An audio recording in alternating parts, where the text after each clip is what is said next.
Bíblia diz que há caminhos que ao homem parecem direitos, mas o fim deles é destruição.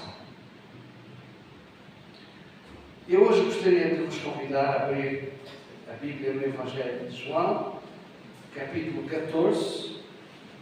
Amém? E vamos ler versos 5 e 6. No Evangelho de João, capítulo 14, versos 5 e 6. A minha partilha nesta manhã, neste momento, é acerca do caminho. Do caminho que cada um de nós escolhe trilhar. Mas, tal e qual como aconteceu nesta passagem que nós vamos ler, muitas vezes acontece connosco. João 14, versos 5 e 6. Jesus estava a ter uma conversa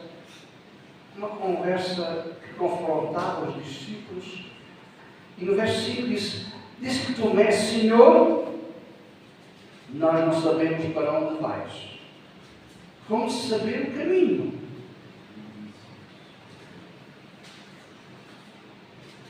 Tomé era um homem, não era um animal, era um homem. Um homem com raciocínio, com mente, com inteligência. E Tomé está a ouvir Jesus a falar. E Jesus está a falar sobre um caminho. E ele diz: Senhor, nós não sabemos para onde vais. Como podemos saber o caminho? Havia uma obstrução mental, embora este homem fosse um homem inteligente. Mas aqui havia uma obstrução.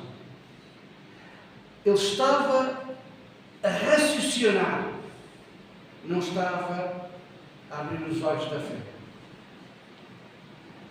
Nem sempre o raciocínio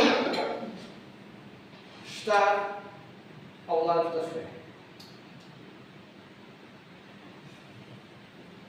Não sabemos para onde vais. Como podemos saber o caminho? E Jesus disse: vocês não sabem o caminho. Eu sou o caminho. Eu sou o caminho. E continua: e a verdade, e a vida, e ninguém vai ao Pai, a não ser por mim. Esta é uma das grandes verdades das Escrituras. Ninguém vai a Deus a não ser por Jesus, por este único caminho, a única verdade, a única vida.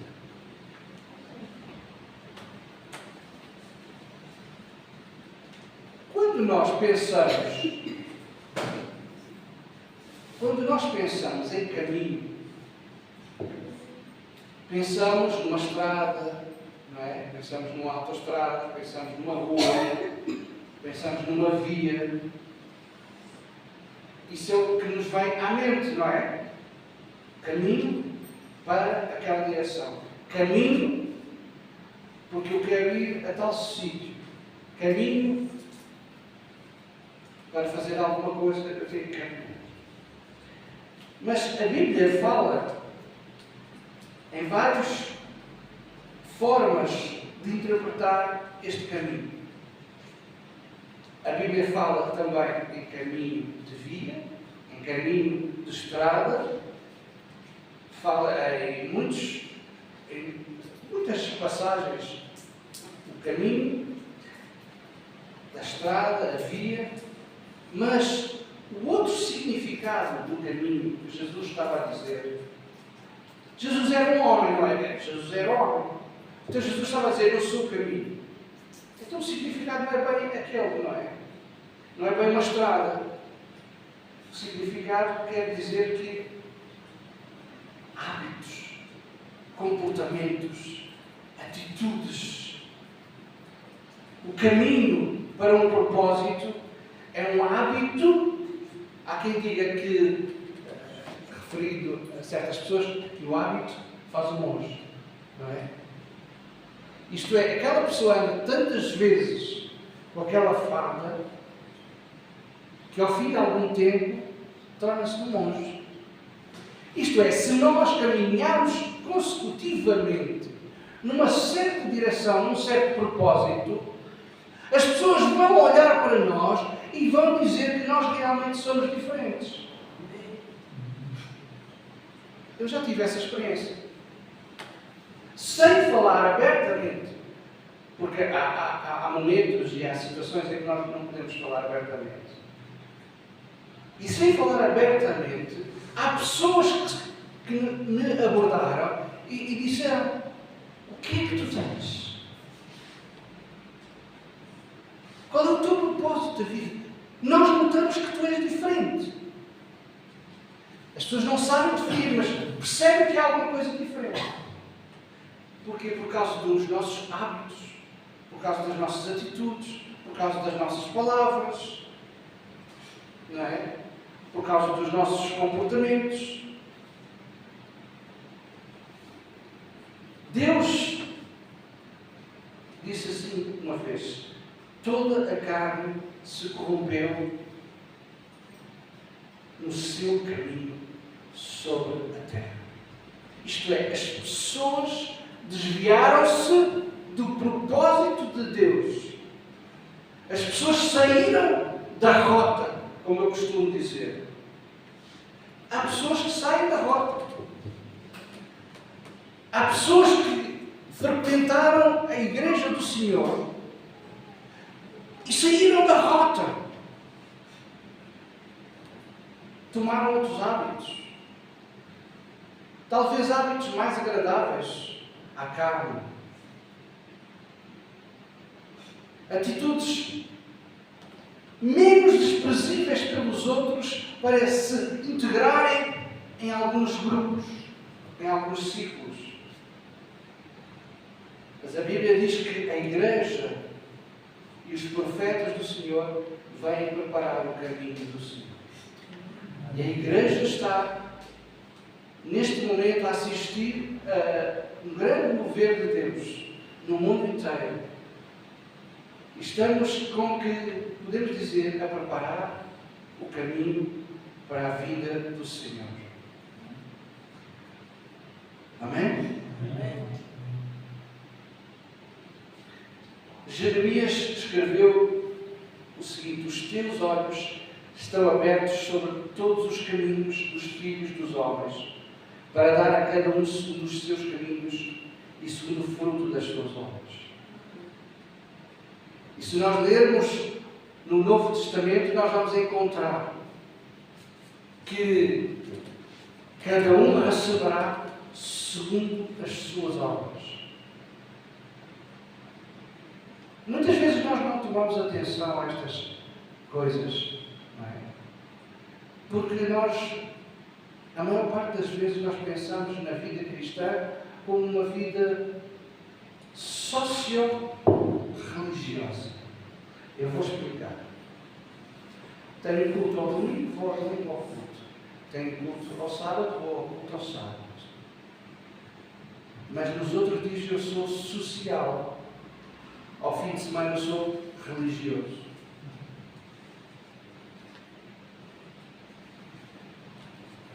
E a palavra de Deus, e nós cantamos, não é? Deus é fiel. E a palavra de Deus diz que tudo aquilo que o homem semear, isso vai ceifar, ou vai colher.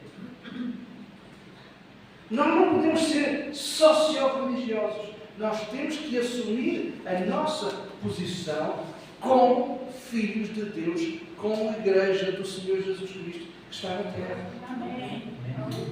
Nós não temos que ser só igreja no dia e na hora do culto. Nós temos que ser igreja, temos que ter noção que nós estamos num caminho, num propósito, para que a vontade de Deus seja feita na nossa vida. E este caminho que nós percorremos aqui passageiro. Tudo passa. Tudo passa. Diz a palavra. Jesus disse, tudo passa. Mas as minhas palavras não hão de passar. Amém? Amém. Então o que é que este caminho tem?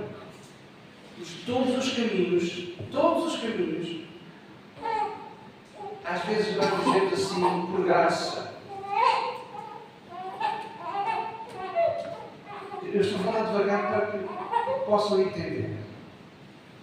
Por graça, muitas vezes nós dizemos o seguinte: estamos a passar por buracos com pedaços de estrada. Alguns entendem isto. Não é estrada com buracos. Há lugares que é buracos com bocados de estrada.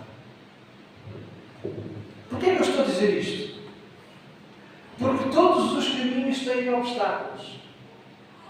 Todos os caminhos têm buracos e às vezes aqueles buracos bem fundos. Todos os caminhos têm dificuldades.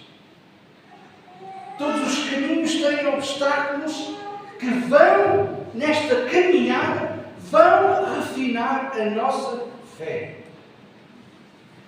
Já se perguntaram, irmãos, porquê que eu passo por isto? Porquê que eu passo por aquilo? Já perguntaram, certamente. Porquê que isto me acontece? Só a mim é que isto me acontece, não é? As senhoras dizem muitas vezes isto. Só a mim é que isto me acontece. A sua fé está a ser refinada. Sabe como é que o ouro é refinado? Como é que o ouro é refinado? Alguém sabe? É refinado com fogo. Fogo. E as coisas que não são muito agradáveis vão fazer refinar a nossa fé. Este caminho que nós nos propusemos caminhar, não é?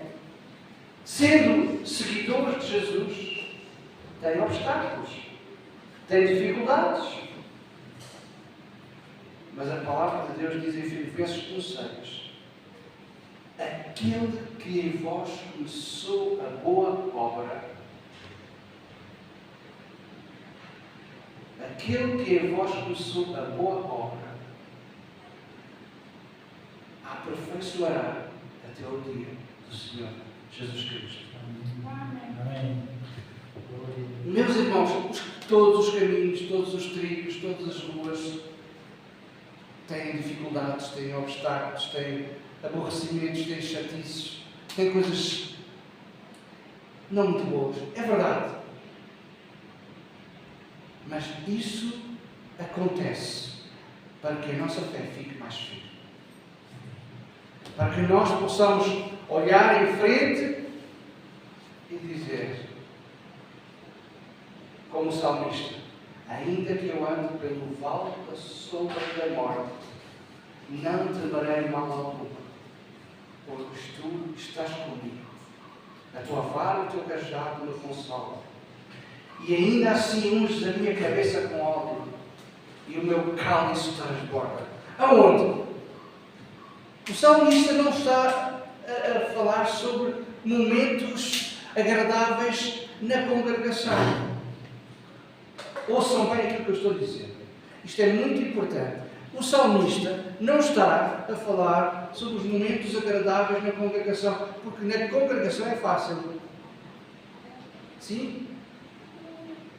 Não, ele diz: ainda que eu ande pelo vale da sombra e da morte, não temerei mal algum, pois eu sei que tu estás comigo. A tua vara e o teu cajado me consolam. Ainda por cima unges a minha cabeça com óleo. Amém? Amém. Então há este ponto que nós temos que interiorizar. Há este ponto que nós temos que atentar. Nós temos que saber que neste caminho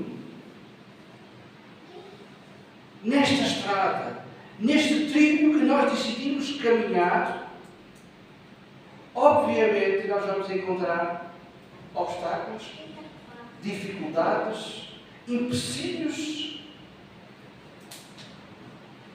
Jesus disse certa vez: entrai pela porta estreita, porque larga é a porta e espaçoso o caminho que conduz à perdição, e muitos são os que entram por ela. Porque estreita é a porta e apertado o caminho que leva à vida, e poucos há que encontram. Onde é que está toda a gente? Onde é que está toda a gente? Está toda a gente no caminho largo. Há mais espaço, há mais à vontade, não há apertos, não há tantas tribulações. Toda a gente vai ali. Toda a gente. Mas Jesus disse: entrai pela porta estreita. E é entrar por essa porta estreita. Porquê que a porta é estreita? Vamos, imaginem uma porta. Imaginem a porta da vossa casa. Imaginem duas pessoas entrar ao mesmo tempo na porta da vossa casa. Ao mesmo tempo. É possível? Só com muito esforço. Mas de uma forma normal, natural, não é possível. A porta é para entrar uma pessoa de cada vez. E a porta estreita é para entrar uma pessoa de cada vez. Só pode ir uma pessoa de cada vez a Jesus. Embora haja promessa, mas é uma promessa. A promessa fala: sereis salvos vocês e a vossa casa. Mas cada pessoa tem que tomar uma decisão pessoal. Cada pessoa, individualmente, tem que entrar na porta. Amém? Por isso o salmista dizia: ensina-me, Senhor, o teu caminho. Ensina-me, Senhor, o teu caminho. Não se aparte da minha boca o livro desta lei. Antes eu quero meditar nele dia e noite, para que eu tenha cuidado de fazer conforme tudo quanto nele está escrito. Porque então farei prosperar o meu caminho e serei bem-sucedido. Eu li Josué 1:8, de uma forma atualizada. Quem quiser pode fazer isso. Josué 1:8 nós podemos ler assim: não se aparte da minha boca o livro desta lei, porque eu medito nele dia e noite, para que eu tenha cuidado de fazer conforme tudo quanto nele está escrito. Porque então eu farei prosperar o meu caminho, e aí eu serei bem-sucedido. Por isso eu entrego o meu caminho ao Senhor, confio nele, que Ele tudo fará. Salmo 37:5. Meus irmãos, quando nós temos consciência do que é o caminho das dificuldades, quando nós temos consciência que temos que entrar pela porta e andar pelo caminho estreito, nós também temos que ter consciência que há promessas, que há recompensas. Instruir-te-ei e ensinar-te-ei o caminho que deves seguir, diz o salmista. O caminho de Deus é perfeito e a palavra do Senhor é refinada.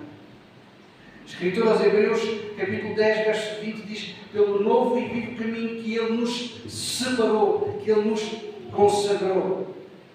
Lâmpada para os meus pés é a tua palavra e luz para o meu caminho. Isaías escreveu: eis que faço uma coisa nova, porém um caminho no deserto e rios no ermo. Paulo escreve à igreja de Corinto e diz: amados irmãos, sede firmes e constantes, sempre abundantes na obra do Senhor, sabendo que o vosso trabalho não é vão no Senhor. Certa vez alguém disse esta palavra. Eu vou citar. O que importa na vida não é o ponto de partida, mas a caminhar. Caminhando e semeando, no fim teremos aquilo que colhemos. O importante na vida não é o ponto de partida, embora seja de alguma forma importante, mas não é o mais importante. O mais importante não é o início, sabia? O mais importante é o fim. Quantos não entraram neste caminho e neste caminho se desviaram por atalhos, foram seduzidos por atalhos e não chegaram ao fim? O mais importante não é o princípio, o mais importante não é como nós começamos. Claro que tem a sua importância, mas o mais importante é nós chegarmos ao fim. E agora vou dar-vos 3 exemplos. 3 exemplos, e podia dar muitos, mas fui buscar 3. Certa vez,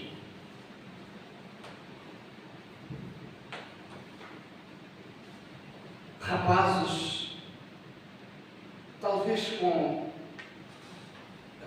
a estrutura do Rodrigues, do Estevão, talvez, mais ou menos, 3 rapazes decidiram trilhar um caminho no propósito de Deus. E Deus os abençoou, eles estavam a caminhar. No entanto, foi levantada uma lei. E de vez em quando são levantadas leis. Contra isto, contra aquilo, contra aquilo outro, não é? Foi levantada uma lei que aquelas pessoas, todas as pessoas daquele lugar, tinham que adorar uma estátua. Acontece que algumas destas pessoas eram seguidores do Senhor Deus. E então eles fizeram um evento grande, um evento muito grande, e prepararam tudo. Quem desobedecesse àquela ordem era colocado na fornalha de fogo ardente. E todos vocês já sabem de quem eu estou a falar. Daniel, capítulo 3, está lá escrito esta história.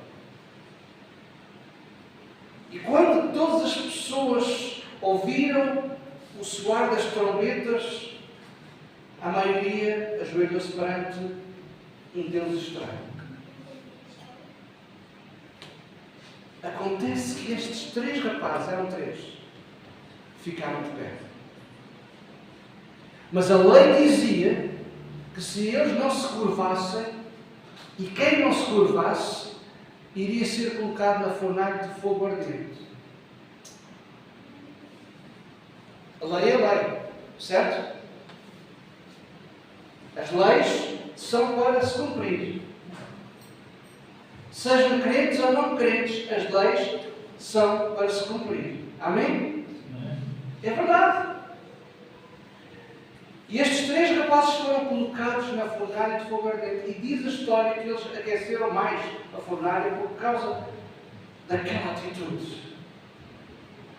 Meus irmãos, quantas vezes, agora imaginem as nossas situações do dia a dia, quantas vezes não somos colocados na fornalha de fogo ardente porque nós decidimos fazer as coisas como Deus quer. Quantas vezes isso acontece? Para nos queimar, destruir, eliminar, acabar com tudo. E diz a história que eles entraram na fornalha e quem os colocou na fornalha morreu. E o intuito era que eles obedecessem àquela lei.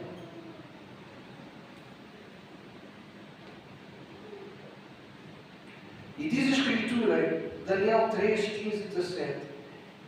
Quem é o Deus que vos poderá livrar das minhas mãos? Eis que o nosso Deus, a quem nós servimos, é que nos pode livrar. Ele nos livrará da fornalha do fogo ardente e da tua mão, ó Rei. Eles obedeceram ao Supremo Deus. Eles obedeceram, desobedecendo às leis que foram levantadas. E foram colocados na fornalha do fogo ardente. Para nos eliminar. Mas eles estavam convencidos que Deus os ia livrar. E o que é que, se nós, podem ler em casa, se vocês lerem a história de Daniel 3, de repente, as pessoas à distância, quantas pessoas estão a ver dentro da fornalha? 4. Quando nós somos colocados na fornalha, quando nós somos colocados no sítio que está muito quente, Deus está connosco. Deus está connosco. Amém? Jesus está sempre connosco em qualquer tipo de lugar. Amém? Daniel também, que era amigo destes 3 rapazes, Daniel também desobedeceu a uma ordem do rei e foi colocado na cova dos leões. Cada vez que eu me lembro desta história, eu lembro-me de pessoas que querem tapar a nossa boca. Pessoas que nos querem eliminar completamente, tirar de nós toda a capacidade de falar de Deus. E o que é que acontece? Acontece que Deus livrou Daniel.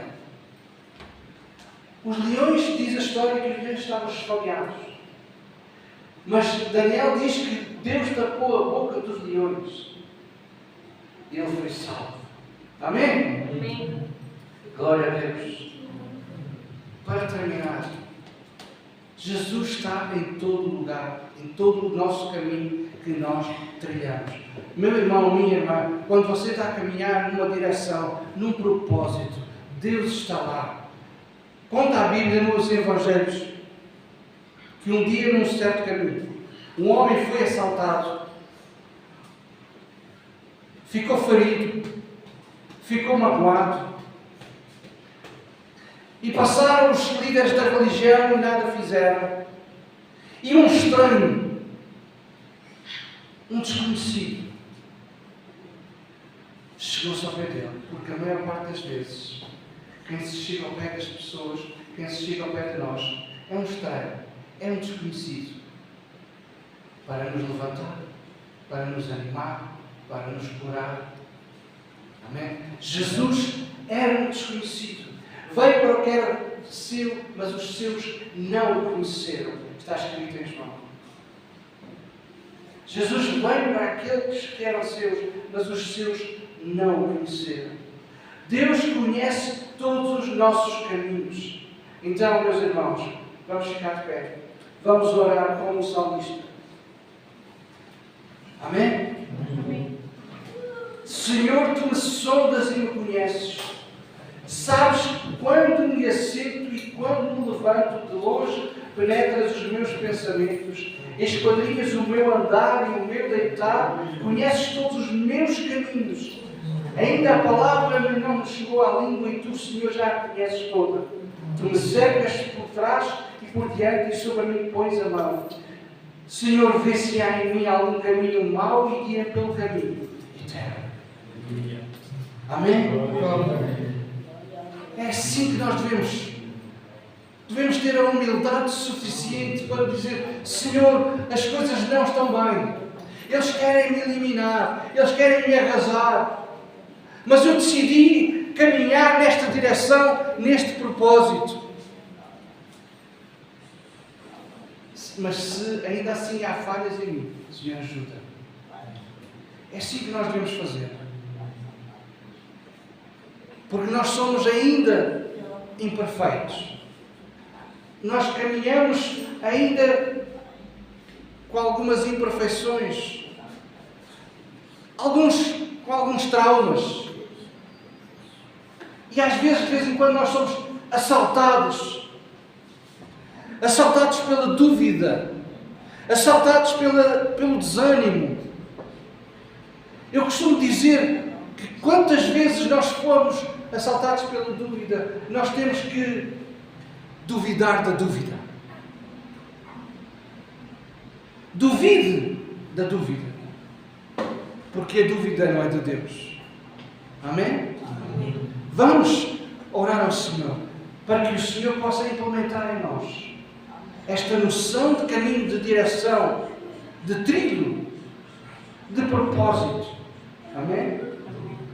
Senhor nosso Deus, nosso Pai, ajuda-nos, Senhor, a interiorizar a Tua Palavra, para que nós possamos caminhar, Senhor, caminhar em direção a Ti, em direção à Tua Palavra, em direção ao Teu propósito, em direção ao plano que Tu tens estabelecido na eternidade para cada um de nós. Sim, Senhor, ajuda cada um de nós a ter ânimo, a ter força, e apesar dos obstáculos, das dificuldades, que nós possamos olhar para Ti e somente para Ti. Obrigado, Senhor, no nome de Jesus.